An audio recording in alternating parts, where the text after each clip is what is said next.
Hello and welcome to the Labour Social. I appear to be here on my own tonight, so sorry.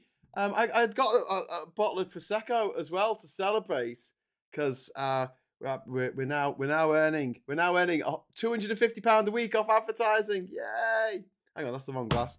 But you know what can you do? What can you do? So we're going to talk a little bit about what's been going on in the world. We are joined by Wayne Lynch. We're joined by Wayne in Basildon, who will be here momentarily as soon as he sorts his camera out. Wayne, can you hear me? Have you sorted your camera out yet? I'll put your sound on so everyone can hear. So you'll be a disembodied voice. Hello, Wayne. Can you hear me? Hello, Graham. Hello. People are trying to summon me using using Lovecraftian methods. Cheers. No, we're having some technical difficulties in Basildon. We're using our AOL dial-up. Oh, but Darren's here as well. Right, I'm just gonna bring you guys in. I'm gonna bring you guys in. Okay. There we go. Hey, hello guys. I'll go to the main page. Hello. Hey, hello there. How are you doing? You're on. You're here. Oh. How you doing? Oh, I've just had a right nightmare. Have you? Well, you wouldn't believe the nightmare I've had. I can believe it. How are you doing anyway? I'm all right. So Darren, this is Wayne. Wayne, this is Darren. Darren, I'm great. All right, my good man. How is everyone tonight? Are you all right? Yeah. Not bad. Can't complain. You can complain, but you won't. Good. Yeah. Like to hear it. So yeah, this is a bit of a weird setup now because we've got this Labour Social thing going on in the background. That you can see it's like scrolling across slowly. I don't know if it's meant to do. I don't know what's going on now. I'll make you full screen. There you go. That should work. Right. So, do you want to talk American politics or British politics? Heads or tails? Oh, let's go. I'm going to call heads. Yeah, heads. Heads. Okay. Right. Oh, it's heads. It's heads. You get to choose American politics or British politics. Dazza, it's on you. Well, I sort of like have a little look of American politics, but let's be honest, it's absolutely bonkers over there. Mad as a box of frogs politics over there. It is the latest insane. One, yeah. The latest one I heard was Tucker Carlson interviewing this guy saying he had hugger sex with Barack Obama. Oh God! Did he actually interview that guy? Well, yeah. Also, not only did he interview him, but he interviewed him ages ago and kept it on the back burner. I'm sorry I'm laughing, but that's just hilarious. Yeah, but I have heard that he's a bit of a serial liar as well, isn't he? Yep. Yeah. Didn't he go to jail for lying or something? Or I'm pretty sure there was something going on there. But somebody said something really, really interesting, and I thought to myself, now if Barack Obama was gay, and I'm not one for into the appearance of people, but I'm not so sure he'd be Barack Obama's type if he was gay. You know, he's missing half of his teeth. Well above his weight. Well, talking about types, have you heard the news? Breaking news tonight. No. Hugh Jackman's back on the market, ladies. Oh yes, Hugh Jackman's getting divorced. Hey, actually, Wolverine. Yeah, Wolverine. He's available. He's a bit older now, but you know, gotta take the rough with the smooth. Is that really bad? Who was he married to anyway? He was married to a lady for like, I don't know, 27 years or something. All right. They were married for ages. All right. It was a big, long, one of those Hollywood relationships that lasts forever until, I don't know, Ally McBeal comes along and ruins it all. We have an Aid Thompson! A wild Aid Thompson appears. Hi, Aid. How you doing? Oh, we got a finger. Got a finger. Yay! There Sorry, that took me a second. Look at that happy little face. How you doing, mate? Yeah, good, thanks. How are you guys doing? All right? Yeah. Not bad. I was just telling the guys that Hugh Jackman is now single again. He's getting divorced. Oh, that is fantastic news. Oh, that's really good. Exciting news. Yeah. So did you get to meet up with Carol Vorderman this afternoon with and Marina Perkis and Jenna Forte and Superchatsky? I think you vastly overestimate my importance in the mate. in the political world. I'm flattered that you would think I would be invited. Fly to on the wall at that meeting. So the reason why Superchatsky isn't here tonight is that she's had a couple of wines. Yeah, fair enough. I mean, I'm on beer number 2. It's just she's more sensible than I am. She's like, maybe it's not prudent to go online and do content after a few wines. Whereas I'm like, this is you might get into. I'm like, this is an incentive to go on. This is rocket fuel. But it wasn't just any old glass of wine. She had a glass of wine with Carol Vorderman, and now I'm dying of jealousy. Mm. Oh, yeah. Good on her. Oh, good. My girlfriend's just come on the chat. Hi, Catherine. I categorize myself as a Vorderman, a plauderman. Oh, very good. I like. Do you like that? Brilliant, like brilliant, very, very good. Wait, do you follow Carl Vorderman on the Twitters? Are you still on the Twitters? Do you bother with it? I came off Twitter about a month ago when they started saying they were going to remove the block feature. And I said that was probably going to get somebody killed because I know a lot of people who've blocked their exes, weird disgruntled guys who would love to see what certain women are up to and have been up to and where they've been and all that stuff.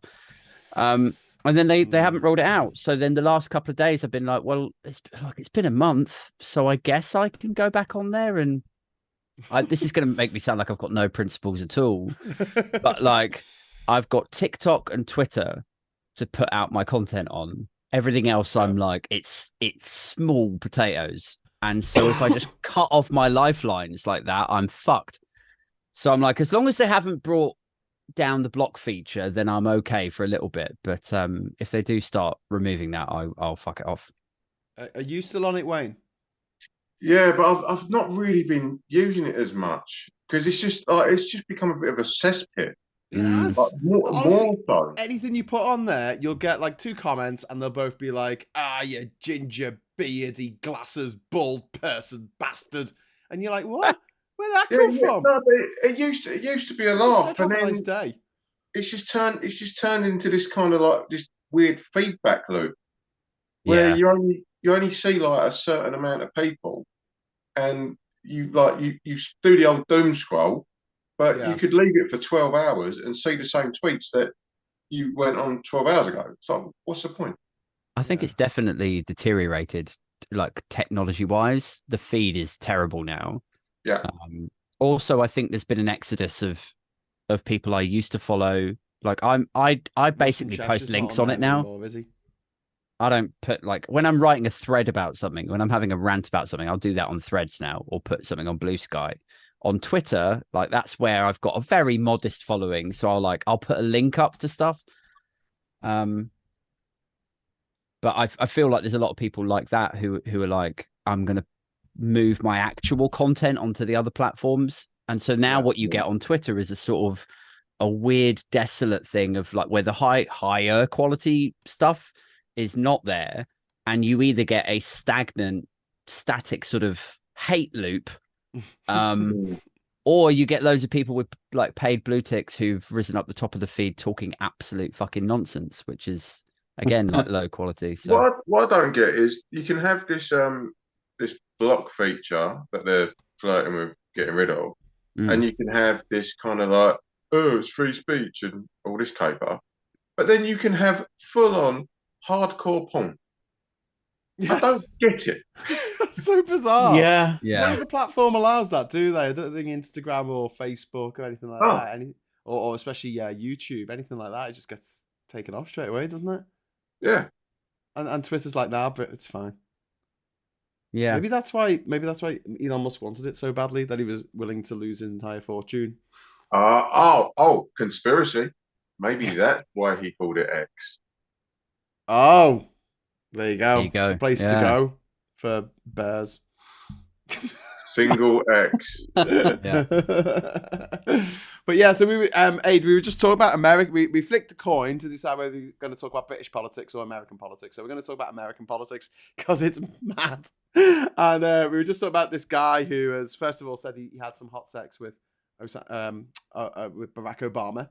Okay. 20 years You ago. nearly said Osama bin Laden, didn't you? I did. I always get them mixed up. And then there's Hunter Biden, who's been he's been indicted for buying a gun. And I just find it really funny that you got these mad Republicans going, yeah, you can't let him buy a gun. And you're like, Oh, mate. isn't that the whole thing about like anyone should be able to buy a gun? Yeah, but not him. Yeah, I've just literally come off I do a live stream at 7:30 on a Friday, and I've just spent the whole time ranting about Hunter Biden and Trump and the ridiculousness of it. And yeah, you're right, you're bang on. So like typically Republicans, people like Kevin McCarthy, will rail against any form of gun control. Like if you asked them in any other scenario, hey, do you think we should sell a bazooka to this crackhead, a paedophile over there? They would be like, yeah, he's swaying, he's not really in touch with reality, but you know what, he's an American, so he's got just as much right to own an AR-15 as you. No regulation, anyone can have a gun. It doesn't say anything. It's got no qualifiers in the Constitution, does it, apart from that whole thing about having a militia? But we'll just ignore that for the moment. And the fact that firearms like 200 odd years ago weren't exactly the spec there was an they are these days. official in New Mexico, I believe it was, who put a temporary block on open carry, and her gaffer superseded her and said, no, you can't do that, even though there's been like a spate of like young people shooting themselves and shooting other people. So she went, hang on a minute, we're just gonna knock open carry on the head just for a little bit. I think it was like a 30-day amnesty or something like that. And then the people above her said, listen, sugar tits, you can't do that. No. Right. Wow. No. Wow. This is America. America. Yeah. Fuck yeah. F yeah. Come to save the motherfucking day. But yeah, it is funny, like this, like, and the fact that they brought this indictment. So what I believe is this particular crime. Is it even a crime? It's got a 5-year statute of limitation on it. So if they don't bring charges within 5 years, they can't bring charges, right? And this is 4 years and 11 months after the incident. Oh, right, that's it. We got him. We got him. And it's just, I'm just like, what? That is just, my God. You know what? Hanging on to that one for a bit, haven't they? Mm. The other thing I was thinking about like earlier was how in America, so if you think of like gun ownership as being kind of fucked up, but then you also think of their drug laws as being equally fucked up. Like you can own, like you can hold a gun, you could be in possession of gun and be drunk off your fucking nut on whiskey or rum. And that is a misdemeanor. That's like not even a felony. But if you have any sort of controlled substance, like let's say you're caked out of your skull on Mandy or like Marley, like if you're happy and you're in love with the world and hugging and kissing everyone that's around you, you've got no hate in your body at all. But if you were owning a gun, then that is like potentially you're looking at like a 5 or 10 strip. Yeah. Never trust a walkie with a gun. It's like when an Olympic athlete gets caught with like cannabis in the bloodstream, and you're like, I'm pretty sure that probably didn't help the performance. Yeah. Unless someone said to the snowboarder, "Oh yeah, that's the way to the co-op. Get yourself some sweets, mate." Yeah, I may have lost, but I don't give a fuck. To the spa. So like earlier on, I was mapping out like the 4 different types of people. Or 4 different takeaways from this Hunter Biden indictment. Like you've got the people who think that it's like sort of fair is fair. Like the Justice Department are like, well, look, we've indicted Trump, but now also there's some dodgy stuff going over here. So like the first type of person looks at it and goes, okay, well, it's evidence that everything's kind of working okay. It's fair. Yeah. Then you got another type of people who are like, actually, this is really unfair on Democrats because they're just bowing to Republican pressure to push.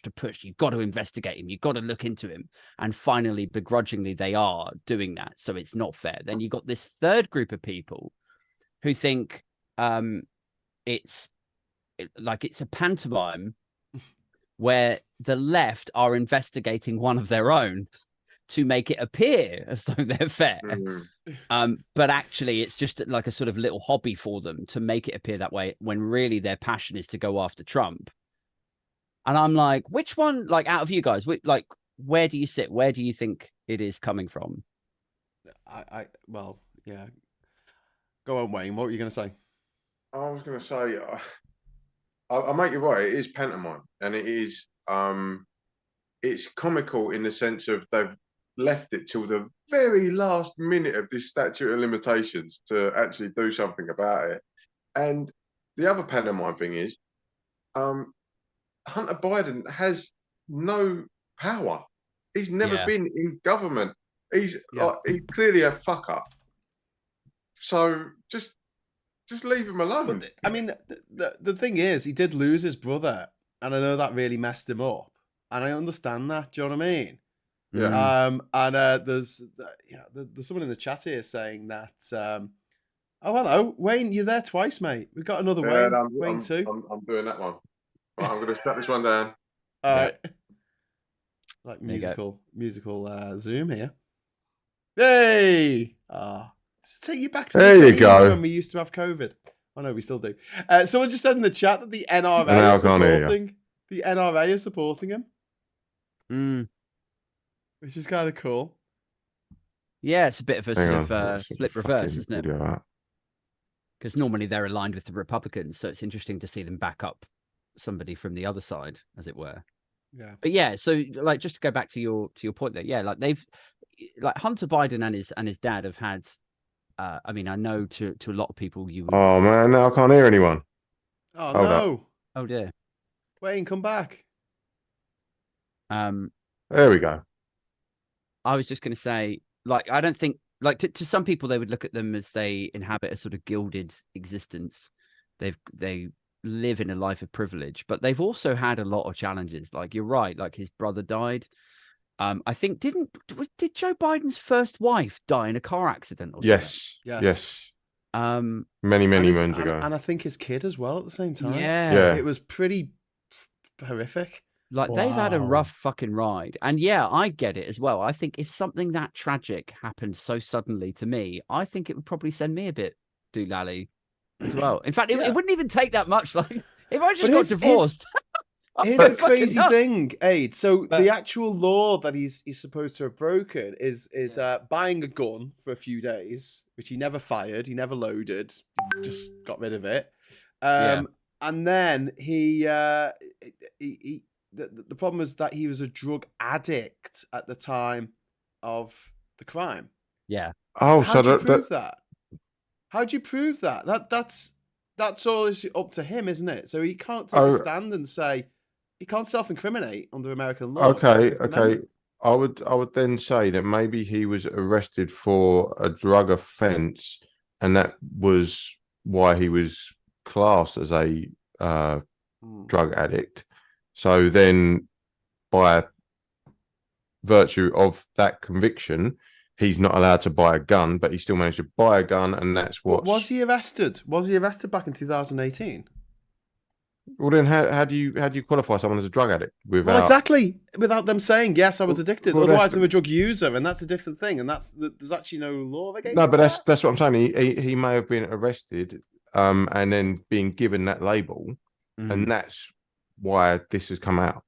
There will be some sort of date matching going on where he was either in rehab at that time or he was picked up for having used it. Yeah, but the actual law, I think, just going from a Sky News thing I saw earlier, is that you can't own or apply to buy or possess a handgun if you have a history of drug or substance abuse and if you have recently taken drugs. Like, it asks you these two questions when you fill out the government form as you buy it, and he said no to both of them, and the accusation is that was untrue. Okay. So yeah, but you're also right. Like, he's not the president, right? He's not running for office. So to a lot of people, to a lot of sane and rational people, we would look at it like, well, yeah, he's had some challenges. you know, we've all done stuff that we wouldn't necessarily fucking celebrate, but he's not up there pretending he's some sort of paragon of virtue. No. I think he's being held out as the only scapegoat that the Republican right can use. Oh, but they're also trying to impeach Biden. Yeah, On no evidence, on nothing. They haven't got anything, and it's like, you do realize that when the Democrats impeached Trump twice, they got Republican support both times. Yeah, for bringing that. I know not a lot of support, but they did get cross-party support because the guy broke the freaking law. And not only that, I think the performance of Donald Trump kind of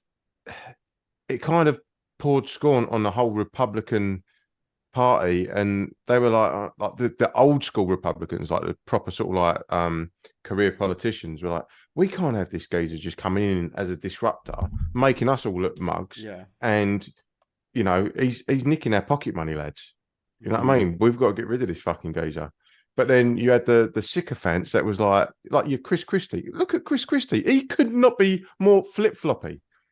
He started off when he was running against him. Oh, Donald Trump's this, he's that. As soon as Trump was the head honcho, he's like, oh, I've always respected him. And now he's running against him. Yeah, he's a prick. But you got to get in line, don't you? He's just ridiculous. But that's exactly you have the same thing over here with Boris Johnson fans. You have people saying, "Oh, Boris Johnson's a clown. He's this, he's that. Oh, he's gonna win. Oh, I've always liked Boris. Oh, Bojo, he's funny. Let's ruffle his hair and let's go for a beer with him. Oh, he's fucked the economy. Oh yeah, I've always said he was a dick. Yeah, you gotta love the inconsistency, don't you? Yeah, it's consistently inconsistent. It's because these career politicians can't see further than 5 years. All they want to do is make sure they get their cushy little job, get a retirement thing, get a speaking round afterwards, or end up on Talk TV or what's the other one? GBBs, and that's them. It's pathetic, and it's so transparent and see through. Yet there are so many people that will just turn around and go, yeah, but they're very righteous and very right on. No, they're just fucking telling you what you want to hear, you dickhead. Yeah, absolutely.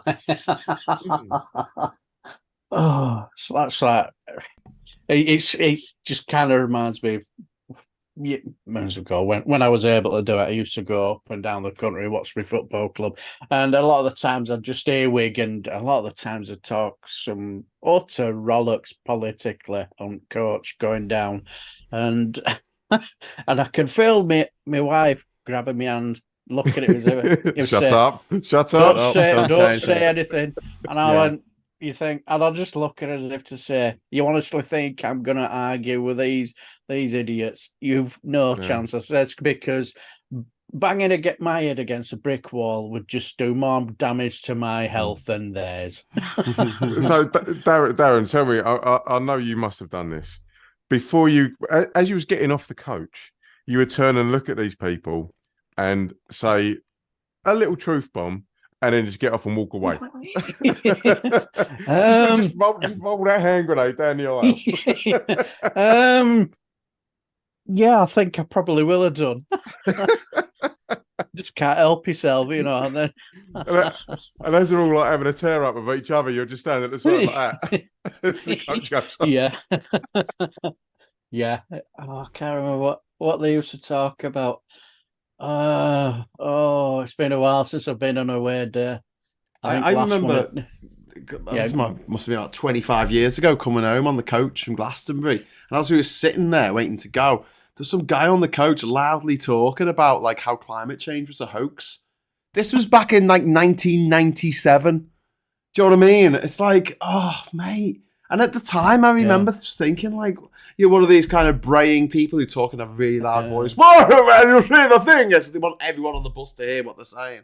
But yeah, it is particularly annoying. But like at one time, I was on the train and I was talking to one of my friends about what I was doing about the Brexit, anti-Brexit campaigning, and the guy sitting over from me at the table on the train started having a pop at me, overhearing me conversation. It was only like a short conversation, but basically I outed myself as a Remainer, and he was like, "Oh, so you want to be part of the EU-USSR, do you?" And I thought, all right, this is gonna go off here. Basically 2.5 hours later, he got off the train. He was like, "Oh well, I think we'll have to agree to disagree." And a woman leaned over to me from the other side. She went, "Well done." Poor bastards on that carriage having to listen to us argue for 2 hours. I was expecting you to say he got off that train with an EU flag wrapped around his fucking neck. No, I wasn't that good. My favourite was when there was another time I was on the train and the conductor was coming through checking the tickets, and he noticed I had a little EU badge on, and as he came past, he sort of pointed at it and gave me the thumbs up, and that was great. I felt like it was like in, I don't know, Project Mayhem or something in Fight Club. I was like part of this secret group. Like, Yeah. just, yes. Bloody Brexit. Anyway, we're not going to talk about Brexit tonight because we're talking about American politics. And we haven't even touched on a lot of the stuff that's going on with Trump at the moment. He is indicted on 4 different charges. No, sorry, 4 different indictments. 91 charges. 91 charges, mate. 91 charges. But his son-in-law, Ashton Kutcher, no, Jared Kutcher. Oh, well, let's not go down that road. He has given $2 billion by the Saudis. Is it going on about Hunter Biden's laptop? I'm so like, oh, and he bought a gun, $2 billion. and he bought a gun when he was a bit tipsy. Yeah, Yeah. So Yeah. but seriously, like, But $2 it's billion, worse. and he was part of the administration. It's not like he was just the president's son who had nothing to do with it. Like Yeah. Tiffany. But also Trump. he's like, isn't he like, there's a big thing in the New York Times about him where he was grossly unqualified to be leading this investment institution, which is the thing that the Saudis invested in. They put like, I think it's over $2 billion. And there was a concern that was flagged up to like some high-ranking Saudi finance thing, and MBS, Mohammed bin Salman, he overruled it. He was like, no, it's fine. Like, just funnel the money there. yeah, it's Kushti. He's one of us. And then there's been this follow-up investigation, which I didn't have fucking time to read before I went on tonight. But it was like the headline of it was like the deal between Jared Kushner and the Saudis is even more corrupt than you previously thought. And that was like published like a month ago. But it's, the whole thing stinks to high heaven, man. I mean, like, you've got Don Jr., whose ex-lover has gone on record saying, yeah, he used to take drugs with me. So you got Don Jr. taking drugs. You got Jared Kushner, the son-in-law, profiting out of the relationship of his father-in-law, like, in power. And yet the Republicans will completely look the other way from that and then look at the son of the current president and go, oh, he takes drugs and he profits from his dad's role. Isn't that terrible? and chucking the mother of all whataboutery. Yeah. Even though Jared Kushner, Ivanka, Don Jr. all had cushy little jobs in the Trump administration. So they had their hands or near the tiller of power.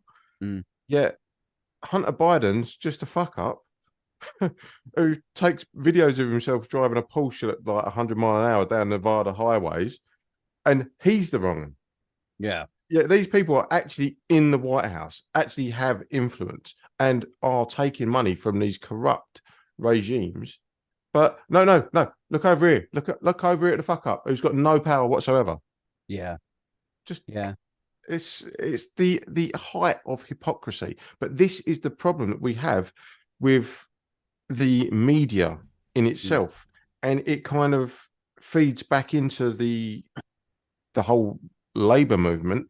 Tell me about it. in the sense of all people like Sakia are doing, instead of looking at doing the will of the people, they're doing what are the papers going to say tomorrow. So let's toe the line, because look how many U-turns, look how many flip-flops that Keir has done since he was running to be leader of the Labour Party to his positions now. Yeah. And if you look at where he is now from where he was then, they are all to placate the right-wing media because he's scared of the headlines. I think scared that's a large part of it, Wayne. But I also think that like when he ran for leader, don't forget at that point there was no COVID. No, fair point. And the economy hadn't had the absolute pounding that it took, in the first year of Brexit, well, second year of Brexit, third year of Brexit. And so there is going to be inevitably a part of it that is like, I'd like to do X, Y, Z, but I'm not going to have the money for it. And I think he is acutely aware that Labour are held and always will be held, like everyone on the left, to a higher standard. We hold ourselves to a higher standard, which is probably, not great in the long run. Because the Tories don't care what if they can get away with it, as long as they don't break the 11th commandment, thou shalt not get caught, then they don't really care.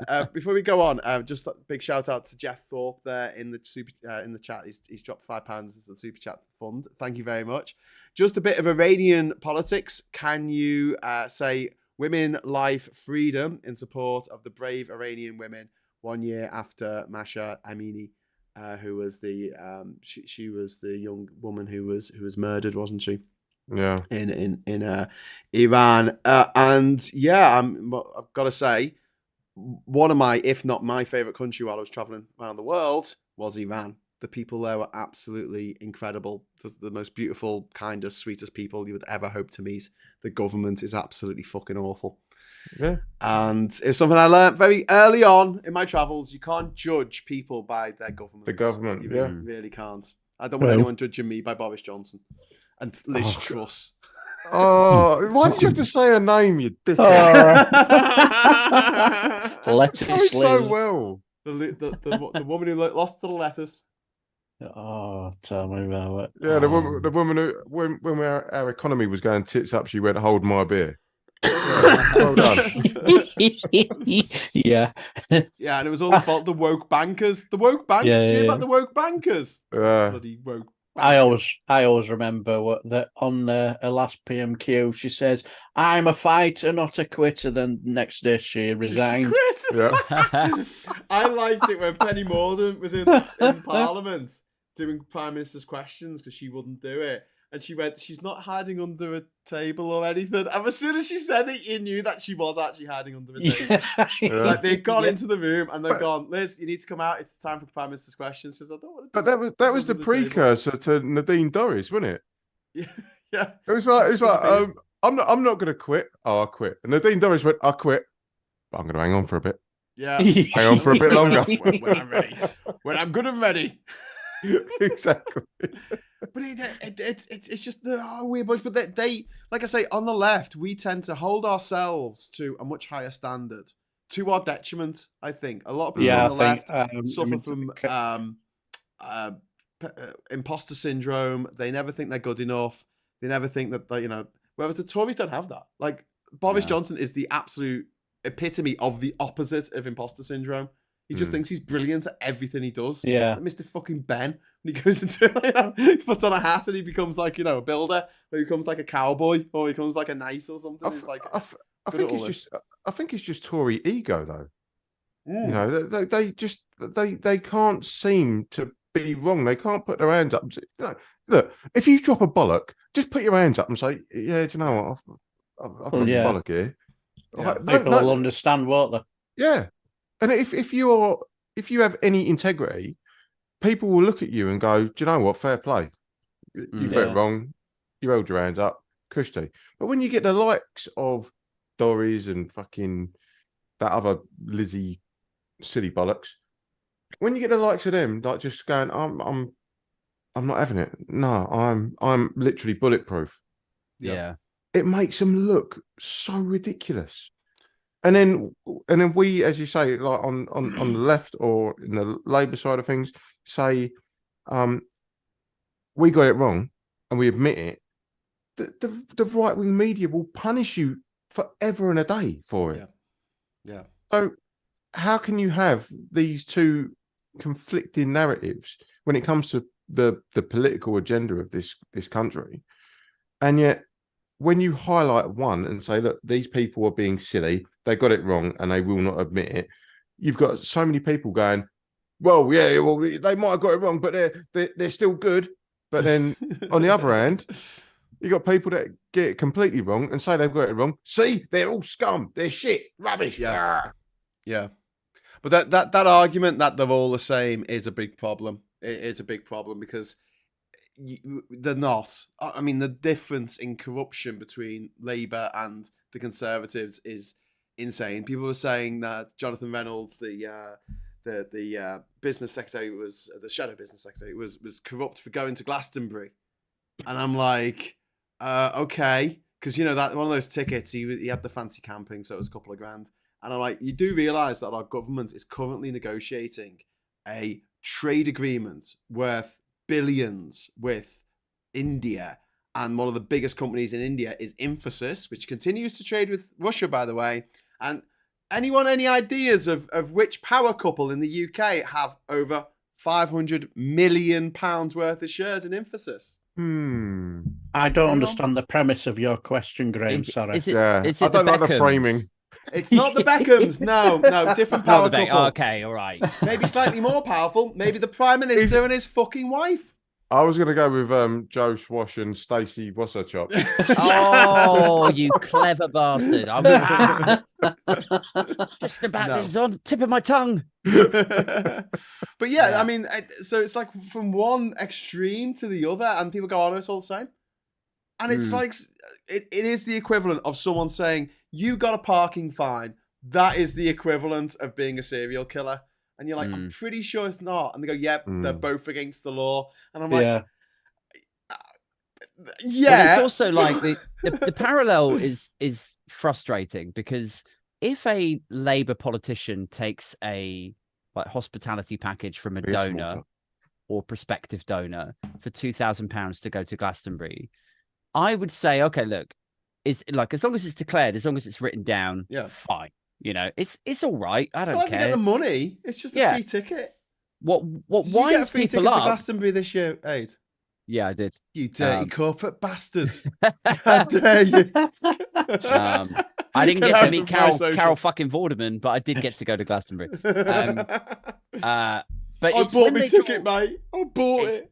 It's when they draw a parallel between that guy getting a free ticket to Glastonbury and not just these cunts being hugely corrupt, drinking in contracts and connections and stuff through their government work, but literally magicking money out of thin air. The supposed party of fiscal responsibility, the natural party of government, the guys who were supposed to be highly educated, who were supposed to have their finger on the pulse of the economy, and they go away and then go, do you know what? Let's just magic 10 billion.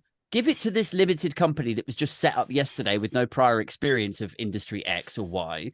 And we'll just funnel it around, because it's like, then it's our money, and it's not even our money because it didn't fucking exist yesterday. They've created it out of nothing, destabilized the currency further, so that if any international investors like an Infosys, like a IBM or ARM or whatever, if they were thinking of setting up shop in the UK or buying a load of sterling, that might give them pause for thought.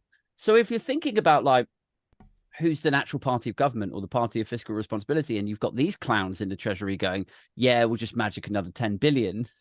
That's what winds me up, is when you draw a parallel between that and this guy getting a free Glastonbury ticket, because they're not even in the same fucking universe. Who the one? No, sorry, I was just about to say, Angela Rayner, she got some earphones or something as well. They made a big song and dance about that. You think, really?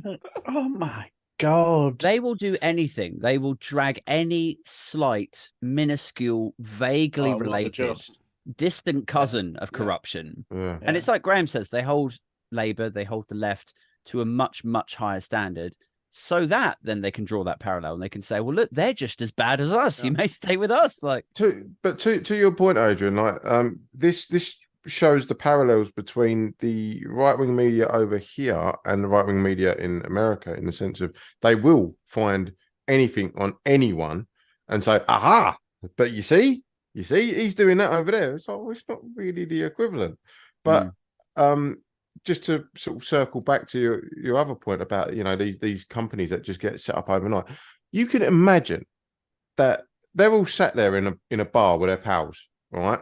And we've got a few million quid we need to, you know, like fling around. I'll tell you, give your phone, right? What's your email address? Right, okay, right. We've now got PPE Limited in your name. Right. They send it 7 million quid. Boom. And it's like, I didn't mean to do that. But you've got 7 million quid and it all just where's all that money gone? There's no Yeah. Well, it's all, Michelle been Moan like has pissed off to bloody Belize, hasn't she? Case in point. Yeah. Do you want to know the fascinating connection between Belize and Liverpool? No, but I'm sure you're going to tell us. Yeah. They both mean muddy water in their native languages. Okay. There you go.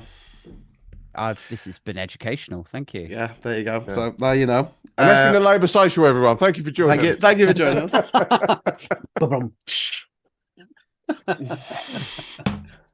Anyway, Belize is also, was it Daniel Hannan? He was a Belizean citizen, one of the big Brexit shitters, who is now in the House of Lords for life. So what I was going to say, going back onto Starmer as well, and something else, apart from the fact that when he was making his pledges, what he wanted to do when he was leader, first of all, COVID hadn't happened. But secondly, and this is probably more importantly, it's not a dictatorship. He has to talk to his shadow cabinet and they have to come together for an agreement to what their policies are going to be going forward. And Angela Rayner is in that group. Do you know what I mean? And she's not a Tory. She's definitely not a Tory. She hasn't had that same, you know, posh upbringing. She was a teenage mum. She's been through a lot. She's a granny. I think she's younger than me. She's a grandmother. That makes me feel really old. But you know, that like I see it as they are looking at this and thinking, if we want to pledge anything in our next manifesto, we have to make sure that it's fully costed, because the tabloids are going to rake us over the coal. The tabloids are going to rake us over the coals if we get a single thing wrong. Yeah. I think of who was it who drank like a can of mojito or something on the underground? Diane Abbott. Oh, Diane Abbott, yeah. She drank a bloody can of, and people are like, oh, I'm going to take a photo of that and give it to the tabloids. And like, oh, how dare she? Yeah. And it's just like, really? Boris Johnson had cocaine-fueled orgies in number 10 when you couldn't visit your nan. I'm not going to get that out of my head brain now. Yeah, there's an image. Thank you. Yeah. I think that sort of speaks to the level of distaste that we all have for Boris Johnson, in that, you know, normally if we talked about cocaine-fueled orgies, whoever that is, I'd be like, they're probably all right. Yeah. But the fact it's a Boris Johnson, I'm like, so long as it's not getting into politics. When it's a blonde hobbit. No. Yeah, and also the orgy has been organised by a KGB spy. Yeah. Probably not the best place for the then Foreign Secretary to be going straight from a NATO meeting. I mean, how is this all forgotten? How do people not go, oh, hang on, that sounds really wrong. I still remember watching that liaison committee meeting where Dame Diana Johnson and I was in hysterics watching Angus Brendan McNeil stood at the side of it with his cheeky, hilarious grin on his face as she's asking him about this. Did you go to this place with any with any AIDS and this?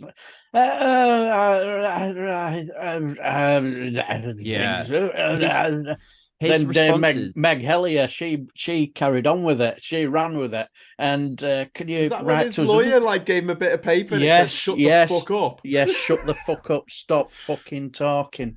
But I was just going to say his responses even pre the note were lawyered to fuck, because they asked him, were you carrying... No, did you discuss business? Did you discuss NATO or like anything at that party? And he was very careful in how he worded his response. He said something to do with like I don't recollect that we... I did not talk about NATO. Yeah, and it's like, if you knew that you hadn't far talked as about I'm NATO, aware. at the KGB guy's son's party, you'd fucking say, I would never discuss that in front The of like... KGB guy was there as well. Yeah, that's what I'm saying. Like, but It if wasn't you even knew- like just the son. The actual guy is actual member of the actual fucking KGB. And I'm sure from what Yeah. I've heard that he is in the habit of recording conversations as well. Yeah. Mm. FTUMS in the chat is saying when Starmer made those pledges in inverted commas, not only had COVID not happened, but the worst excesses of Boris hadn't happened. Truss and the kamikaze budget hadn't happened, and then there was no war in Ukraine. Which, I mean, it does feel like, okay, we're making excuses for the fact that they have changed their position. But to be honest with you, I think I would do the same thing in the same situation. Yeah. If I was in the Labour Party what was it called, the shadow cabinet now, and I was having this conversation with them, I'd be like, just get in, just win. Just do whatever it takes to win. Yeah. And then as soon as you've won, Levinson 2. Yeah. Right? Fucking throttle the fucking press. Make sure they can't just print out lies. I mean, you know, it's fine. They can still tell the truth if they want to. They can't tell lies. And if you want to own a newspaper in this country, you can only own one and you have to live in this country. Yeah, I would go further than that. I would say that you have to make clear what is an op-ed and what is an actual bit of news reporting, because the lines have been blurred so much that people's opinions are now being spoon-fed as fact. Yes. And there's so many people out there that will, like, you will hear it all the time in the pub, on the bus, on a train, people regurgitating other people's opinions as, oh, did you hear about this person doing this and this person that? Oh, it's terrible, it's terrible. And you sit there and you go, where the fuck did you get that from? Yeah. Literally just someone's opinion, and you're repeating it. I did a bit on my podcast about it, like where there was the big thing about like Meghan, and it's always about her. Yep. And I was like ranting and railing about this shit, like saying like where the fuck did that start? Did it start? It started in some fucking idiot's Mail on Sunday column. Yep. Somebody then blew it up, put it onto Twitter. Then everybody just took it, and then that was their soundbite for the next 2 or 3 weeks. And then you catch up with your mate, you go out for a beer or something, and like an alert comes on the TV screen, and it's something to do with Harry and Meghan. They're like, "Oh bloody hell, Meghan! Like it's always about her, isn't it?" And you're just like, "Oh my god, this is the ecosystem that we live in." It's like it's on a headline, it's in a column, and it just bleeds out. I can't stand that Meghan Markle. Why? Well, she's done this. Okay, where did you get that from? Oh well, yeah, exactly. I fucking love Meghan Markle. She's like my favorite human being, because I know that she has personally wiped out more boomers than any other human being, even more than fucking COVID. She is the boomer remover, that woman. There's a brown lady married into her family. I have to say one of my favorite. You know, when you talk not all boomers. when you hear about people who are talking to each other and stuff like that. One of my favorite things were when it came to when Jeremy Corbyn were Labour leader, and can't vote for that man, Labour, can't stand that man. So once he's out, you hear the same people say, can't vote for Labour, can't stand that Keir Starmer. I'm sat there thinking, well, you've got two paragues of on the different end. What is it you want? If they want someone who's just as racist and small-minded and horrible as they are. Mm-hmm. They'll say, oh, I voted Labour all my life, but I can't vote for that man. More often than not, I'll say, yeah, but you don't vote for the man, you vote for the party and the manifesto. And more often than I used to say when it came to, I read Jeremy Corbyn's manifesto, even though it was a bit too long. I mean, when I was reading it, I think none of my mates in Bradford are going to read this. Did you take a break from reading War and Peace? I've actually got War and Peace somewhere. It's probably tell us what was in this 108-page manifesto, because no one else bothered to read it, mate. I think you're the only one. Oh, yeah. What a long time ago. I think it mentioned something about a 5% pay rise for nurses and stuff like that. And if but it's a little while ago now. Generous. Yeah, and there are like National Education Service in there as well. Yeah, stuff. Yeah, and there's probably a lot of good stuff in. I saw a clip with Tony Blair Sorry to mention the B word. But he was talking about how they discovered in the 1980s that they would poll different policies, singular policies, just, on their own, and they'd always do really well. They'd always, do you want to keep the railways nationalised? Yeah, sure. I want. Yeah. Do you want to gay people to have more rights? Yeah. Oh, clause 28's a bit horrible, isn't it?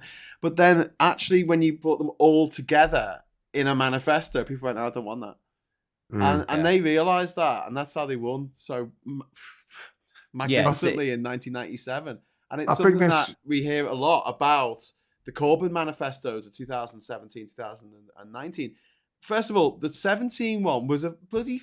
It was just a photocopy of the 15 one. The 2015 manifesto and the 2017 manifesto are so bloody similar. It's painful. And I'm looking at it going, well, I'm more left-wing than this. Do you know what I mean? People call me a centrist dad, which is really offensive. Yeah. I'm a centrist stepdad. Thank you very much. But, I look at that and go, I'd rather be have UBI and proportional representation and a bit more about rejoining the EU. But the problem is, Graham, all of those positions individually poll really well. Like as you say, as a collective, there's too many people that are opposed to it that are going to be very loud. So that's where the problem is. Because if you look at the Corbyn manifesto and the Bernie Sanders manifesto, they were very similar in what they wanted to achieve. But again, going through the mangle of the right-wing media, you highlight certain things and all of a sudden there's outrage. There's outrage about one particular thing. Forget everything else. You could have one particular thing, but that will catch fire more than anything else. And the entire manifesto is ignored because one or two little bits and pieces will be highlighted. Oh, we're not going to give more money to this group because we don't like that group. We're not going to give more rights to this group because we don't like that group. And then that gets pushed to the front. And then that's why the entire thing gets shot down.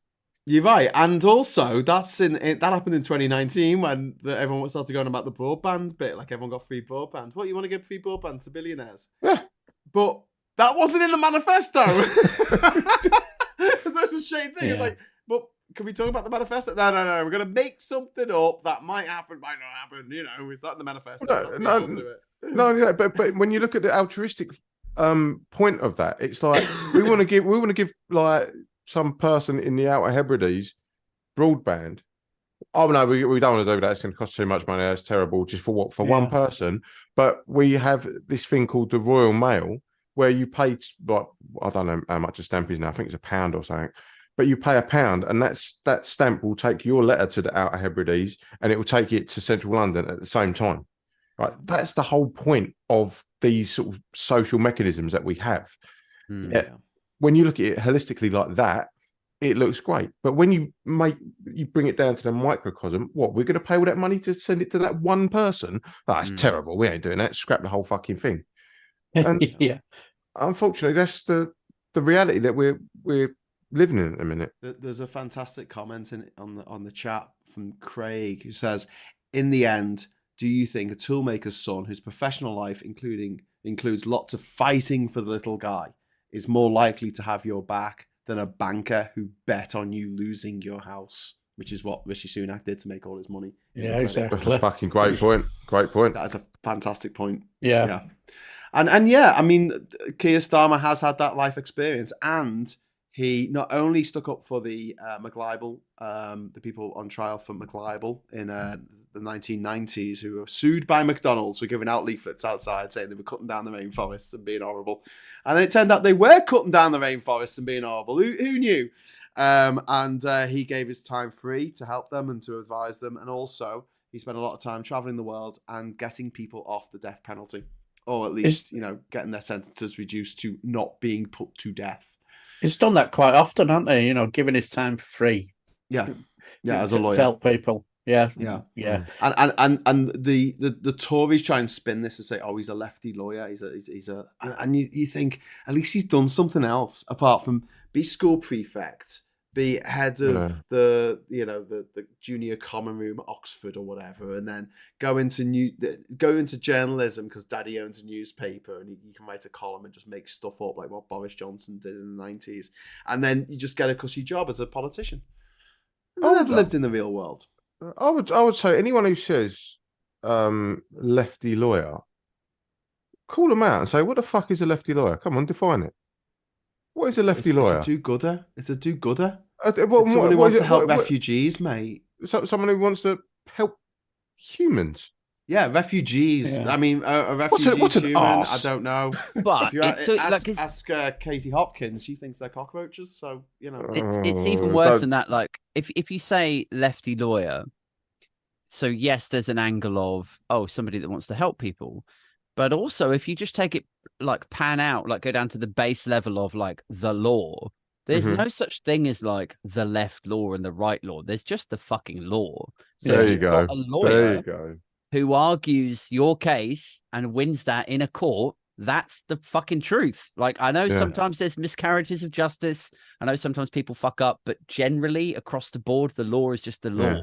So this whole idea of like weaponizing the judiciary, lefty lawyers, all that is trying to avoid having to write down the nuts and bolts and the specifics and the facts and the stats and the figures behind something, and instead running the other way and go, oh, it's a system. The system is all lefty. And you see, there's a flip side to that as well, because so Keir Starmer was the chief prosecutor, all right, but Sadiq Khan was also had the brief of your man from what was his name? Uncle. No, dickhead. Sorry, I'm here for the acerbic, like, like that's. I'm so young, Graham. It took a little while for that to drop because that's what Dad used to watch. Shots fired. Ilya Kuryakin, I believe his name was. He was. And Napoleon Solo. Napoleon Solo, yeah, played by Robert Vaughn. Indeed. Yeah. Oh, Jesus. Right. I'm young. Yeah. Let me talk about Ed Sheeran and someone like that. No. Tedious ginger hobbit. Anyway, go on. No, but you've got the left prosecutor, Keir Starmer. Then you've got Sadiq Khan, who was the lawyer of a famous Islamic jihadist. I forget his fucking name. One that will not be allowed on LBC anymore. I forgot his bloody name. Magic Noir. No. Whoa, no. I mean, that's all I can think of. I can't think of anyone else. No, it was always the preacher guy, the hook hand. No, the one before him, the other. Oh, I don't know. But he was part of his defense team. So you've basically got the lefty liberal prosecutor, and you've got the defense lawyer who is Sadiq Khan. Right. But they're both you can't win. Because you've got the prosecutor, who's a lefty liberal, and then you've got the defense lawyer, who is Sadiq Khan, who's the hater of everyone who drives a car in London, apparently. But he cares about your lungs. Yeah, exactly. So baffling. Yeah, so how can you possibly win when they've got this kind of heads I win, tails you lose mentality when it comes to who can be a lawyer? Yeah. So you say about there's no left and right law, which is completely correct. But when you put it through that mangle of the media, they'll find an angle and just condemn them either way. It doesn't matter where you're shooting from. The target's still the same. I mean, a lot of this comes back to what we were saying earlier about press regulation, doesn't it? It's like I know, and we all know that there is no left and right law. There's just a law. Yeah. And that over time, people's attitudes change, and what used to be acceptable becomes no longer acceptable. And Amjam Chowdhury, that's his fucking name. There you go. Oh, he's a cunt. I thought you were going to say. I thought you were going to say the Beckhams, but that's okay. So, But yeah, over time, then like attitudes change, and then the law changes and updates accordingly, right? With like, different cases are prosecuted differently, and blah blah blah. But it is the press and their interpretation and their contorted read on what is law and what is right and what is reality that we need to fix, because it's like they can read it and then re-communicate it out to people in a way that is disingenuous, that then, like the situation that we talked about earlier, you put it on a headline, you put it in a column, and then it slowly bleeds out into the consensus. So I guess again, this sort of comes back to the sort of Starmerist tactic of like slowly relaxing pledges, get yourself into power, Blair style, and then once you're in power, you're in a position to actually affect change. Yeah, we can't do anything with Labour in opposition. I mean, and also people's lives are at stake here. I mean, literally thousands of people will die if the Tories get in, maybe more. I'm particularly worried about Trump getting back in America. Because I think that's nailed on. I think that's if he gets back in, that's Ukraine done. That means that that means that Moldova's done. That means that they're going to start saber rattling on the edges of Latvia, Lithuania, and Estonia. Yeah, I think Taiwan's done as well. Yeah. I mean, and a lot of Americans who see themselves as good people who support Trump they just don't understand the consequences that it's going to have on the rest of the world if he gets in. Well, I saw a really interesting interview with a guy that voted for Bernie Sanders back in the day. He was a big Bernie supporter, but he's supporting Trump now because he wants to give the establishment a bloody nose. And I'm like, look, this is literally cutting your nose off to spite your face. He is the establishment. He's a bloody Nepo baby. He was given £1 million on his 18th birthday by his rich slum landlord Nazi father. Yeah. I mean, just fuck off. Like, racist slum landlord Nazi father. Yeah. Where did the Trump family come from again? What was that? There's my African American. Over there's my African American. He's mine. Yeah. Yeah. Oh. But you can't. If you just close your eyes there, you could just see Trump in the room there. Oh God! Do you remember that scene in Indiana Jones: The Temple of Doom, where like he's drunk that sort of bloody Kool-Aid trance, right? That is most Trump voters, and you can't. You can educate people from agreeing. So you have to hit them with fire. No, you have to reach into their heart and pull that stone out. Yes, yeah. But like you could, like if you take somebody that's a blank canvas, you can show them, look, this is Trump, this is Biden, here's some corruption. Now, anyway, with critical thought, what do you think? Do you want to vote for this guy? And they'll probably make the right decision. But if you take somebody that's that deep into the Kool-Aid and you try to break them out of it and go like, don't you fucking see? Like this guy's a con man. His old man gave him this. That's why he's where he is. He's not a billionaire. He lives on fucking debt and loans. I'm slightly less concerned about him being a con man. I'm slightly more concerned about the effect on the rest of the world and the fact that lots of Americans don't care about that. Lots of Americans look at it and go, well, whatever. How many Americans own a passport? Yeah. Well, like a third, look, isn't it, or something like that? If we didn't need a passport to travel around our, Europe, which is about the size of the United States, a lot of British people wouldn't have passports. I don't want to sound like I'm bragging here, like I'm better than Americans, but I've got 2 passports. Okay, I got 2 guys. 2. Oh, well, we've got an actual James Bond right here. 2. What was that, mate? Sorry, how many passports have you got? How many? Shit. Oh, look how at many? This guy. You got as much as me? I don't think so. But I think when they're all British, they're actually worth less. Hang on a minute. Fair enough, they are. See, that's a pre-prepared flex from Graham there. No, it's not. Yeah. This afternoon, we were talking about Game Boys, and I just happened to have my Game Boys right next to my table. I started pulling out all these different Game Boys, and I was like, "That you must have had that set up." And I was like, well, I'm looking around. I was thinking, like, that is the look of a man who needs to go like on the run at any quick. Yeah. He's like half political activist, half roadman. He's got a little chain next to him. He just pulls it and he just slides out. Yeah. What else do you need? But yeah, I've got all my props. But yeah, someone in the chat. Sorry, I was going to say Indiana Jones and the Temple of Doom. Really funny. Watched it a couple of months ago with my stepdaughters, and the youngest one is 8. And she turned to me at the end of it. And don't forget, Indiana Jones and the Temple of Doom is like even worse than you remember it. Not just like more racist than you remember, but also the fact that when he pulls that guy's heart out.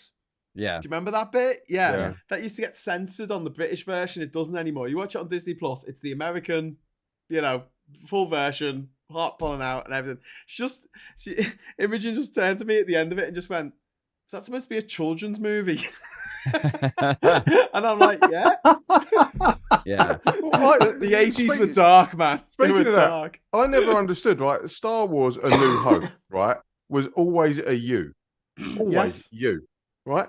But in the cantina scene, he chops a geezer's arm Chops off. his arm off, yeah.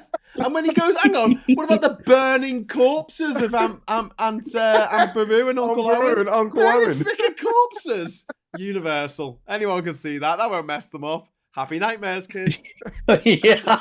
We grew up in an era of fucking Return to Oz, which is the most terrifying thing ever committed to celluloid. Oh, them. And the Black Cauldron, that was horrific. And then there was Never Ending Story, where fucking Artax, the asbestos horse, goes into the swamp. The horse that looked like a fucking. No, He's like, Artax, don't die, I love you, and it gets sucked into a swamp. And you're like, you can't have that in a kids' film. No, These poor kids. My God, never ending story. That takes me back. yeah, with the It dragon did that looked like a actually fucking end, Labrador. Yeah. Yeah. That's not a fucking dragon. No, Fuck out of it. That's not a dragon. It was a luck dragon. bollocks. And it was like Every time I hear that story, that film, I can just see Lamal with his ridiculous hairdo doing the song at the end. Do you know what? I think that's where I get my prejudice against people called Sebastian.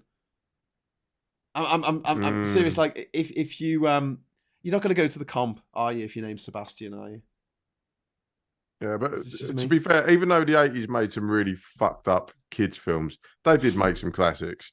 Like, No, I'm not saying they weren't classics. I'm just saying they were. like the Lost Boys. It's just Yeah. fucking Do you know what? Big Trouble in Little China. I've never seen Lost Boys. I've never seen Big Trouble in Right, Little China. boot him out, Graham. What? Get out. Yeah. I've never- I only tell do me you Seen them. if you tell me you've not seen the Goonies, we fight. I've seen the Goonies, obviously. Hey! But do you know Oh, what? there you I go. only saw Boys in the Hood when I was like 28, 29, something like Okay. that. Shoot. Ricky just got shot. What else did like? There's so many that took me so long to see. Stand By Me. I didn't see that till I was like 30. Really? Really? Yeah, I used to long watch that all the time. as a kid. Yeah. Yeah. We had a video shop at the end of the road that just like would let us just take out any videos we wanted, and they had most of the 88 banned videos. You know, the 88 video nasties like Cannibal Holocaust, Evil Dead. Evil Dead, yes, and The Exorcist was on the list, I think, at one point. And Yeah. there was we did. The guy just said, £2. We used to have a babysitter who was a complete pisshead. She used to like hide bottles of vodka around her house and that. And she used to just let us watch any film we wanted. And I remember I was about 7 or 8 years old, and she put on the original Omen. It fucked me up. The original Omen film It's is a terrifying film. Yeah. 7 or 8. Especially when you're 7 or 8. Yeah. I think I watched it when I was about that age with my cousin. I remember watching it. It was just grim. Like, when the geezer's taking all the pictures and you see the lines going through them, and like, that's how they're going to die. Yeah, how he gets the. Is that the one where like the nun or the housemaid or someone is on the top of the roof and she's like, Yes, "It's that's all the for one. you, It's all for you, Damien." Nadine Dorries? Yeah. It's all for Yes. you, Boris. I love you, Yeah. Boris. And you just like Wow. that crazy-eyed nanny look, crazy-eyed nanny. From Yeoman. Boris, That is Damien, Boris. Yeah. same. Trump could definitely be Pardon me. the Antichrist. Look at Damien Thorne, Donald Trump, same initials, Ooh. same number of Well. letters in their name. You may have just started a If new you got conspiracy. if you got more conspiracists on the left, you could start that kind of shit. But yeah, definitely in league with Satan. I used to do a thing about like how left-leaning conspiracies are kind of harmless. It's like, oh, who shot JFK and chemtrails or like, and then on the right, it's like the Jews are taking over the world and like murder people. Yeah, like that's the fundamental difference between the left and the right. Capri Sun is making the frogs gay. yeah. Has anyone seen any of the new season of Futurama? No, man. So they made a new season. They did a whole COVID-19 episode. Oh, you're joking. The professor comes up with a vaccine, and they're like, "It's got 5G in it," and he's like, "Yes, that's how it works. It activates the space lasers." Good news, everyone. Worth a watch. There was someone in the chat talking about the rest of the things that we were making a list of. Being head boy and head of the common room and all that kind of stuff, and someone put a thing about Soggy Biscuit in there, head of winner of Soggy Biscuit. So Tan and I on Monday we have a show called The Swear Jar where we try not to swear. Bollocks. We don't do very well, but we decided that Tom Tug and Hat was a game that they used to play in these posh privileged private schools where they get round in a circle, they'll have to wank into a hat, and the last one to come has to put it on the head. Wow. It's a true story that we just absolutely made up. But we need to put that out there and get people to believe it, and they'll be like, "Oh my god!" This he is taking a turn. He won it, and he's never managed to shake the name. Like it's followed him all the way up to the top of the establishment. Hey, it's Tommy Tugendhat. Yeah. Yes. Like, oh, for fuck's sake, guys! Stop calling My name me is that. Smith. My name is Tom Smith. Yes. Can you let it go? Yeah, but Well, they had to settle for that. Well, they had to settle for that because I can hardly see Tom Samalena head has the same ring to it, does it? Really? Tom Wallpaper Paste. Yeah. I feel Or so Tom sorry for anyone. Tapioca Hat. I feel so sorry for anyone who's tuned in for serious political debate and discussion here. Cause Yeah. this is what happens on the Labour Social. It always kind of derails around this time. I always feel bad, the next man. day, should I delete that? Should I just take that little bit out of the video? So No. and I never do. So Just leave it all in. It's all too much hard work. Yeah. Editing and like Yeah. time stamping. Fuck that. Just leave it all in. just leave it all in. At the end of the day, someone's going to fucking archive mine you at some point and pull you up on something you might have said, Yes. 4 years ago. So, Yeah. But the thing is, I've done over 1,000 live streams, and if someone was so sad that they went through them all, they wouldn't find any racism, they wouldn't find any misogyny, they wouldn't find any homophobia. They might find some off-color jokes about Tory politicians and possibly some death threats, which were just jokes. Especially about Tom Tugendhat. Yeah, which are just jokes, but taken out of context, they could sound like I did actually want to yeet the entire Tory party into the ocean and drown them. But I don't. That's just see, straight away we can just clip that right there. yeah, we just clip it, and I say, Graham Hughes wants to kill all Tories. And I'm like, no. That would be the new Tories are scum. That would be the new oh, that's bad. Do you remember the parallels that we were talking about earlier? And held on high standard. Yeah, which is it's like she can call them scum. That's out of the no. That is unacceptable. That is plunging the discourse to new lows. But Tories cancelling fucking domestic shelters for women running away from that. Oh, that's okay. That's not scummy. Yep. Oh, right. Okay. Or even the leader of the SNP the other day in PMQs who used the word arse. Yeah. And he got pulled up. It's like, oh, hang on a minute. I thought you got parliamentary privilege. You can come in here and fucking say the fuck you like. But you say arse, oh, how dare you? You don't even get an Ofcom fucking flag on that. You know what I mean? Yeah, I'm living proof. You can still be monetized on YouTube saying arse and worse. Exactly.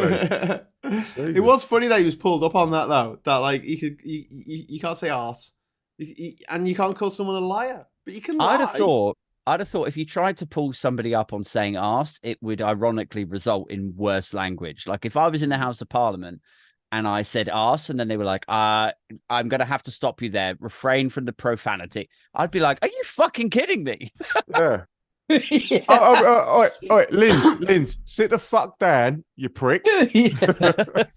I'm talking. I'll tell you what, though, I listened to James O'Brien and a few other people on like the talk radio stuff, and I understand why in Parliament you have to address the speaker. I totally get that, so you can't talk over each other. Do you know what I mean? They came up with that rule a long time ago, and there's just too many interviews, and you see this on TV as well when you have like a Tory and I mean we saw it earlier this week actually with Marina Perkis and who's that absolute idiot woman? Carol Malone. Carol Malone. Carol Malone.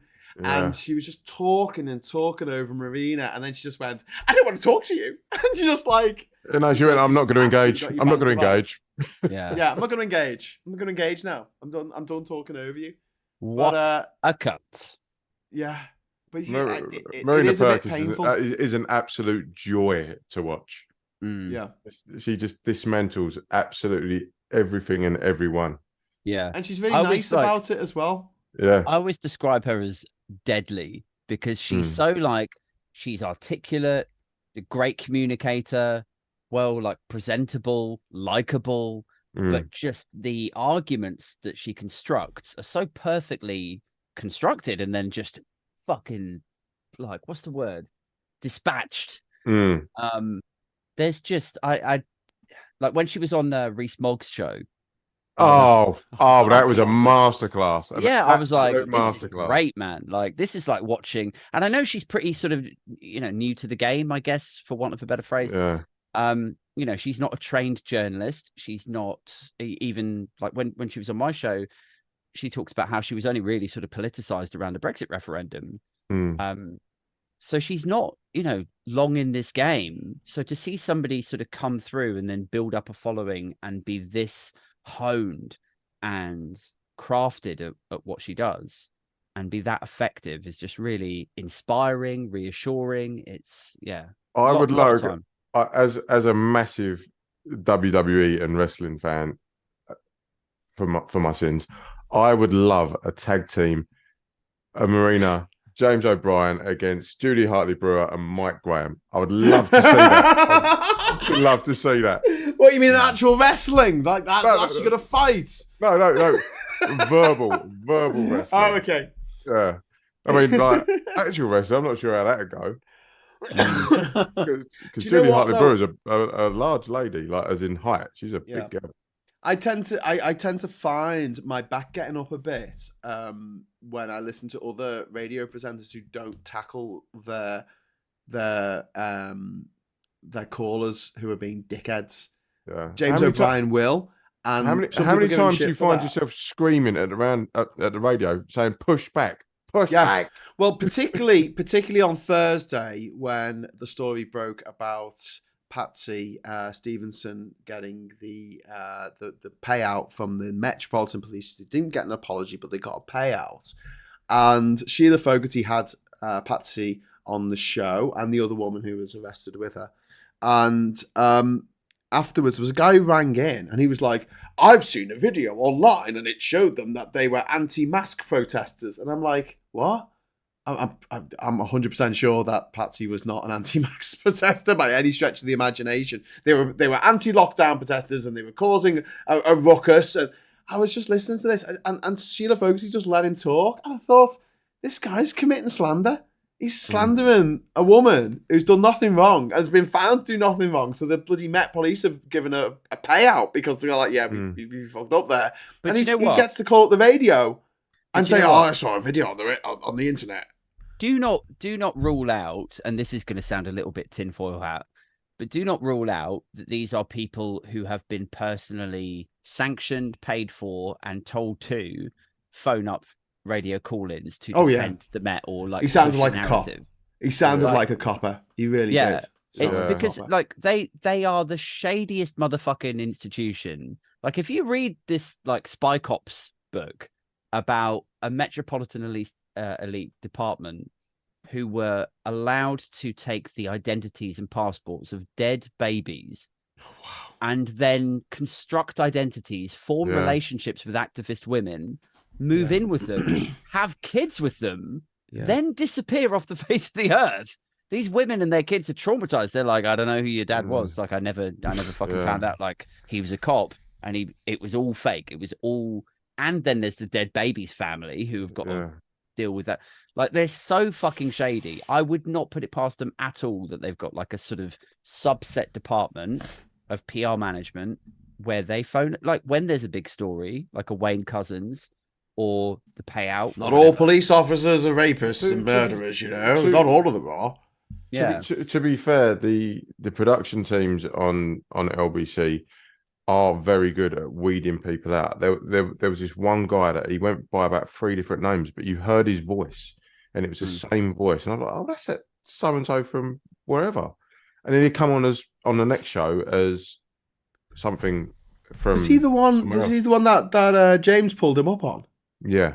Yeah, because he said, "Oh, your name is actually XYZ," and you've called here before, haven't you? Yeah, basically, he was ringing in on 3 different SIM cards. Right. But it was just his voice. Like, I could hear it in his voice. I was like, and I remember speaking to James. He's like, "Yeah, we pulled him up." He was like, he was ringing in on 3 different SIM cards, but we knew his voice, and it was always the same sub story, and it was always about the same subjects that he would ring in on. So they are good at kind of weeding them out. But we need to get James on the Labour Social. Get a couple of drinks inside him. Get him on the Labour Social. I don't think that'd be a good idea. Oh. He's very sweary off air. Well, exactly. Well, did you see the little clip this week about where he said if you were part of the Boris Johnson fan club, you're a cult. You're a total absolute cult. I was like, oh, I wouldn't say that word on live radio. No, because I know I'd just say cunt. I just would. Yeah. And anything to do with Jeremy Hunt. Yeah. Yeah. I loved was it Roger Melly, the man on the telly, that there was a in the Viz, and there was a whole thing My God. Newsnight, and he had to like introduce Jeremy Hunt, and he was like, Hunt, not cunt, Hunt, Hunt, Hunt, Hunt, Hunt, and all the crew and everyone's like really scared that he's gonna accidentally drop the C bomb, and they're all like, you know, and then finally gets to the end of it, and he goes, I'd just like to welcome the what was he in charge of, the NHS, wasn't he at the time? This was years ago. The Secretary of State for Health, Jeremy Hunt, and all the crew were like, phew. And he goes, now, just explain to me, why are you such a cunt? Brilliant. Loved it. But yeah, we need to get James on. We need to get Marina on, Jenna, Patsy. Get Patsy on here. If you're watching, Patsy, hiya. But yeah, we know these people. We can get them, and it'd be good to have a good chat and sort of, you know, have that other side of the conversation that you can't necessarily have on broadcast media, because you can't, you know, talk because Ofcom. You can't talk about wanking into hats and then having to wear it. Exactly. You do realise when I see Tom Toogan hat now, I'll never be able to take him seriously now. Everyone watching this will feel the same way whenever they see Tom Toogan. And can we all notice there's only one person in this chat wearing a hat?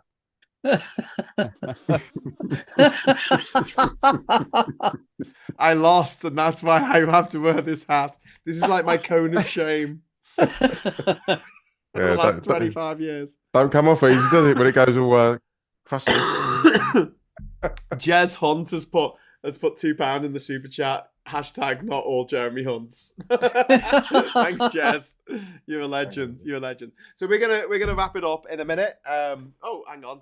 We've lost one of our Wayne's. Wayne's disappeared. He's gone off to put his hat on. Oh, there you go. He's putting his Tuggin hat on. Oh, nice. I like it. Bin podcast hat. Oh yeah. Yeah. We got merch. Beautiful. So are you still doing the bin? Yeah, mate. We did a show yesterday. Thanks for tuning in. Sorry, mate. I was busy. I've got my own channel to run here. If you want me to come on, let me know. But we always run you up. 8 o'clock on Thursdays. Yes, 8 o'clock Thursdays. Twitch on live, and then we restream on YouTube, because YouTube are funny about us because we swear a lot. Oh dear. Talking of swearing a lot, Aid, you do a live show, don't you, on Fridays at 7? Is it 7 o'clock? Yeah, 7:30. Yeah, 7:30. Aid Thompson and other disappointments. I've been a disappointment. you have. I'll have to get you on To again, everyone. actually. Although I know, like, our schedules sort of very slightly overlap depending on what editing I'm doing. But yeah, I'll get you on again. Okay, Have a well, good- yeah, I we'll might put the hold world you to to rights. that. Darren, do you do any live shows? You on OnlyFans? I've only got a face for radio and a face you can only chop meat on, so that's a definite no. And I have a body that is only fit for model milk, and that's as far as it goes. But no, I've just basically, I've been thinking of doing live streaming, but every time I do one, I see a number of one or two fans. What am I talking about? One or two subscribers say, oh, I'm going to unsubscribe, and I think, well, bloody hell, I'm not that bad, so I don't really bother. But yeah, go on. Sorry, I was just gonna say, like, I get that when you do something and then people go, all right, well, unsubscribing now, and I'm like, yeah, I just like, is that all? Is that all it took? yeah. It's like, thank you, bye. Yeah, and it's usually a lot of stuff that I usually do on my channel anyway, stuff in select committee meetings and House of Commons, and I'm thinking, well, what more do you want? But no, I'm thinking of doing odd couple of live streams, but more often than not, I give it a go on OBS and it just goes after 10 minutes. I love whoever Aid Thompson is on the chat. Said, I love Graham. He's the best. I'd wank into his hat any day. Wow. which hasn't come up on the screen here because it filters out certain words. True story. Yeah, me and my profanity But I can see again. I can God. see it all. I can see it. So, It's too late. I've seen it. I've seen it all. Yeah. So next week I'm in London. Anyone want to meet up? No, you're right. No. Where am I next Sorry, week? then. Yeah, I think I'm in London on Wednesday next week. You come in on Friday. I've never Oh, visited man. London. Wednesday. nearly Come in did. on Wednesday. Come and see Ash. I'm gonna go and see Ash. Ash, what a band! The band, yeah. Oh, awesome! Where are Yeah. they playing? Oh, mate. I don't know, somewhere in London. 1977 Anyone want 1977 guesties? is my favourite album. Yes, I'm there. My Fucking God, hell yeah! Ash now. Remember, Right. I always remember. In that band that had that fantastic female lead guitarist? Yes, they did. Yes. Yeah. Oh, Yeah. I remember that video where we had all them basketball players. Burn, baby, Burn, burn. baby, burn. That's, Burn, baby, yeah, burn. and when she did that lead, that fantastic lead riff, and as a bit of a lover of guitar player, I'm just sat there thinking, lop her fingers off my hip. My friend Shireen was one of the cheerleaders in that video. Oh, Oh, awesome. what? There you go. Fantastic. But I always remember that. Clang. I That's always really good. remember that fantastic lead riff she did. Absolutely magnificent it was. One of my favourites. All right, well, if you want to go and see them, Well, they're playing Leeds. They're playing Leeds in October, beginning of October. If you fancy it. My God, last time I went to Leeds, I went to see Magnum, and that were in 90s. Magnum. Yeah, Manson. Magnum. They're No, never heard of an them. old 70s rock band, and me and my mate, we went there, and he said, "Why do we stand here?" And I'm thinking, mate, you do realise we stood next to a Marshall speaker. I couldn't hear a thing for about a week. It Yeah, was yeah. absolutely, Like all you can hear is ooh. yeah. My life. They won't have Charlotte with them on Wednesday, I don't think, for this tour. But they did have her last year. When they were doing it. What venue they playing? I don't know. Do you want me to find out? Yeah, I can find out now while we're going out live. Ash, I'm gonna go with Kentish Town Forum. London gig. Hooray for Googles. What? Manchester? No, Ash. What the hell? Google is being rubbish. It wants to take me to Ticketmaster, which is always a bad idea. Yeah. Do you accept our cookies? Do you accept our cookies? Take my cookies. Cookie Monster. So Aid asked me what band I wanted to see live. and I said, right, quite truthfully, Taylor Swift, and he was like, I'm not talking to you anymore. It's a true story. Yeah. Wow. He's an anti-Swifty. Well, I really wanted to go and see Muse this year, but the ticket prices are ridiculous now. I would go and see Fall Out Boy and Jimmy Eat World. I can see that, like, saw them Oh yes. the other day. Rough Yeah, Trade yeah. East, they're playing, guys. Rough Trade Are they? East. Yeah. Oh, I don't even- that's a bit naughty. That's very intimate and little. Where oh my is God, they only that? got a capacity of 200. Yeah, Oh, it's shit. fucking tiny. Didn't Where even is realise. it? I have no idea, Brick, mate. Brick Lane. Brick Lane. Yeah. Oh Yeah, fuck! ni- 91 Brick Lane. That's it. Yeah, it's gonna be under the arches, that isn't it? It's Oh, like shit. right next to Big Chill Bar. I might not be Yeah. able to get you in. I didn't realise there was only 200 people. I think last I'll- band. I'll I'll take up. I'll take up the space of 3 in there. Yeah. If you can blag me a ticket next Wednesday, I'll go. Yeah, I'll be up for it. All right. I'll have But I words. appreciate I might have I'll extended see and what exhausted strings I can my, pull. I might have exhausted my privilege card with the free Glastonbury ticket this year. So You dirty bastard. if not the Vorderman pass. If not, we'll just get a really long Mac, and I'll get you both on my shoulders. Guys, I've got to run. My kids are going Yeah, crazy. and I know, and it's past half 10, so Yeah. we're going to wrap up anyway. So Yeah. thank you so much for watching. Thanks for the super chats. Thanks for all the chats. We have been reading them. Thank you massively to Darren and to Adrian and to Wayne for joining us for the Labour Social. We'll be back next week for the morning brew at 9:30 on Monday. But until then, have a great weekend. And until next time, hello, good evening, welcome, and goodbye.